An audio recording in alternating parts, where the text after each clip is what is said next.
Knowledge at Mega makes everyone's future brighter. Nepal Mega College, Mega Center for Excellence.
After the completion of my SE, I was in a dilemma in choosing the best college where I could cherish my dream. Then I came to know about Nepal Mega College having its unmatched academic records and unprecedented success in the competitive exam. These factors motivated me to join this college.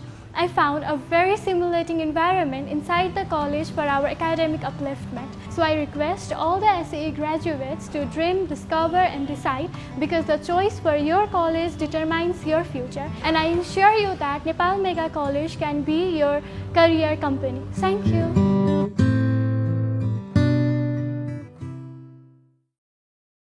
Nepal Mega College, located at Babar Mahal, Kathmandu, is a center of academic excellence. It offers excellent faculty and a highly conducive learning environment. Because of this, the college has achieved unparalleled success in board examinations, as well as in competitive exams for medical, engineering, and other courses, both within the country and abroad. The college emphasizes the holistic development of students through curricular, extracurricular, and personality development programs. कहिलेकाहीँ हामी दोधारमा पर्छौं के हाम्रो गन्तव्य सही हो त? तर त्यहाँ पुगेपछि सबै कुरा बिस्तारै स्पष्ट हुँदै जान्छ, जहाँ सुरुवात सजिलो लाग्छ। कसैले तपाईलाई सुन्छ र तपाईलाई बाटो देखाउँछ।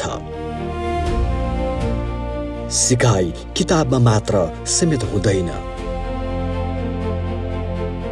जहाँ तपाई एक्लो महसुस गर्नुहुन्न, ताकि जब छनौट गर्ने पालो आउँछ तपाई निर्धक्क भएर छनौट गर्नुहुन्छ, किनकि आजको निर्णयले भोलिको तपाई बनाउँछ र सही निर्णय सही ठाउँबाट सुरु हुन्छ। Nepal mega college, mega centre for excellence, Babar Mahal, Kathmandu. Nepal mega college नेपालको उत्कृष्ट 20 कलेज मध्ये एक। काठमाडौँको मुटु बबरमहलमा अवस्थित यो कलेज सन् 2011 मा स्थापना भएको हो।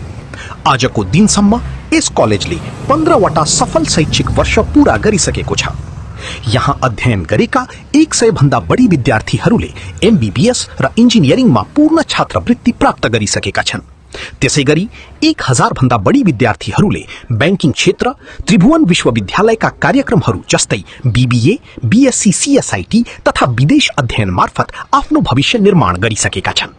कतिपय विद्यार्थीहरू विश्वविद्यालय टपर, अनुसन्धानकर्ता र पीएचडी सम्म पुगिसकेका छन्। 2070 सालका एसएलसी बोर्ड टपरहरू दृष्टि गिरी र युवराज भट्ट यस कलेजका गर्विला विद्यार्थी हुन् र आज उनीहरू सफल चिकित्सकको रूपमा स्थापित भइसकेका छन्।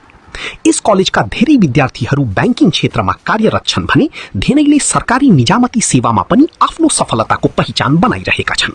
नेपाल मेगा कलेजमा एनईबी अन्तर्गत विज्ञानमा 400 सिट, व्यवस्थापनमा 400 सिट र कानुनमा 40 सिट उपलब्ध छन्। त्यसैगरी विश्वविद्यालय तहमा BBA, BBS, BSW, BBM, BSc CSIT, MBS र एमबीए कार्यक्रमहरू सञ्चालनमा छन्। यहाँ अनुभवी र मान्यता प्राप्त शिक्षकहरूद्वारा अध्यापन गराइन्छ, जहाँ उच्च शिक्षित तथा विशेषज्ञ शिक्षकहरूलाई प्राथमिकता दिइन्छ। साथै यहाँ अत्याधुनिक विज्ञान प्रयोगशाला, कम्प्युटर ल्याब, खेलकुद क्लब र राम्रोसँग हावा प्रवाह भएका कक्षा कोठाहरू सहित उत्कृष्ट शैक्षिक वातावरण उपलब्ध छ। नेपाल मेगा कलेज, उत्कृष्ट शिक्षाको लागि तपाईको सही गन्तव्य। धन्यवाद सरलाई। खै के बोल्न सकुला र म आज यहाँबाट त्यही पनि सुरु गरौँ है त। यस सभ्य र भव्य सभाका सभाध्यक्षज्यू, प्रमुख अतिथि, विशिष्ट अतिथि, अतिथिगण, सम्मानित गुरुजनहरू, मुखमा थोरै मुस्कान अनि निराशा लिएर उपस्थित हुनुभएका मेरा प्यारा मित्रहरू र हामीलाई विदाई गरेर आफू सिनियर हुन आतुर हुनुभएका कक्षा 11 का प्यारा प्यारा भाइ बहिनीहरू, भलै आज म यो मञ्चमा यसरी उपस्थित भइरहेको छु। हजुरले देख्नुभएको थियो होला, म सधैँ हजुरहरूलाई हँसिरहेको हुन्थेँ, तर म आज आफै विदाई भएर जाँदैछु। तर मलाई एकदम निराश लागिरहेको छ। तर यो समयमा आज केही बोल्नै पर्छ, त्यसैले म थोरै केही बोल्न आएको छु अगाडि। भलै मेरो शब्द आज नमिठो लाग्ला, तर म यहाँ केही बोल्न सक्छु जस्तो पनि मलाई महसुस लागिरहेको छैन। सरलाई हिजो मात्रै स्पिच त भन्छु भनिहालेँ, तर घर गएर स्पिचमा माथि फेयरवेल शीर्षक लेख्ने बित्तिकै मेरो मन रसाए। आँखाहरूबाट आँसुका भलहरू बग्न थालेर मैले केही लेख्न सकिनँ। धेरै बोल्दिनँ म, किनकि यहाँ धेरै बोल्नाले मेरै रमाइलोमा कमी हुन्छ भन्ने मलाई थाहा छ। ठ्याक्कै विक्रम सम्वत 2081 साल साउन 14 गतेदेखि आजको दिनसम्म आइपुग्दा ठ्याक्कै 610 दिन भइसकेछ। तर यो 610 दिन कति छिटो बिते मलाई केही पत्तै छैन। र यो 610 दिनमा निकै रमाइला पलहरू समेत मैले यहाँ मनाउन पाएँ। आजको यो क्षण केवल एउटा विदाई मात्र होइन, यो हाम्रो जीवनको एउटा यस्तो मोड हो जहाँ शब्दहरू पनि भावनाभन्दा सानो लाग्छ। जति 12 कक्षा सकिँदै गयो, कलेज त्यति प्रिय बन्दै गयो। किताबका पानाहरू सकिएपछि यादहरू गाढा हुँदा रहेछन्, दिनहरू छोटा र मन साह्रै भारी हुँदा रहेछन्। यो 2 वर्षको यात्रा केवल पढाइ, परीक्षा र मार्क्ससम्मको मात्रै थिएन। यो हाम्रो जीवनको सुन्दर र सम्झनाले भरिएको अध्याय थियो। कलेज थिएन, हाम्रो लागि घर थियो। गुरुहरू हुनुहुन्थेन, उहाँहरू हाम्रो लागि अभिभावक हुनुहुन्थ्यो। साथीहरू साथी थिएनन्, उनीहरू हाम्रो लागि प्रिय थिए। कक्षाका प्रत्येक बेन्च, कक्षाका प्रत्येक कुनाहरू र प्रत्येक कोरिडोरले हाम्रो रमाइलो अध्यायको साक्षी बनेर राखिरहेका छन्। रमाइलो गर्दै जाँदा कहिले सरहरूको गाली खायो होला, कहिले प्रशंसा पायो होला, तर यति बेला यो मञ्चबाट यहाँ बोल्दा मलाई के महसुस भइरहेका छु भन्दा त्यही कुरा नै हाम्रा बलिया पलहरू रहेछन्। सायद ती दिनहरू अब फर्किँदैनन् होला। आशा गरौँ फेरि पनि हामी यही आउन पाऊँ। अघिल्ला कार्यक्रमहरूमा यही मञ्चबाट सरहरूलाई हँसाई भाइ बहिनीहरूलाई स्वागत गरेको जस्तै लाग्छ। अघिल्लोपल्ट यही मञ्चबाट बिचरा दाइ दिदीहरूलाई खिल्लै बिदाई गरे जस्तो लाग्छ।